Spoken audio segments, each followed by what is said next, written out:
5 முறை என்ன ஜெயிலில் போட்டாங்கடா, இன்னும் 5 முறை போட்டாலும் இதே மாதிரி வந்து பேசி வெறி கொண்டு நிப்பனை ஒழிய ஜெயிலுக்கு போனோன்னா அவன் என்ன செய்வான்னு எனக்கு தெரியும்.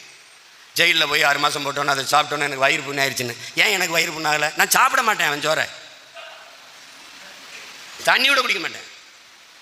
அவன் என்ன கொடுத்தாலும் சாப்பிட மாட்டேன். என்னென்ன சாப்பிடுவேன்? என்னை பார்க்க வருகிறவர்கள் கொடுக்குற பழங்கள், இந்த பருப்புகள், கடலை, பொரி, இதில் சாப்பிட்டுட்டு படுத்துருவேன்.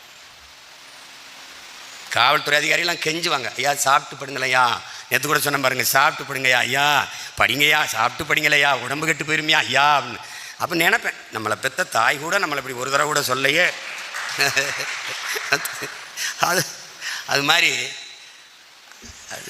அவன் என்ன செய்வானோ அதை நம்ம தெரிஞ்சுக்கணும். நம்ம முன்னோர்களுக்கு என்ன நடந்திருக்கு, இதில் கவனமாக இருக்கணும். ஏன் அண்ணன் கூட்டணி வைக்கிறதில்ல?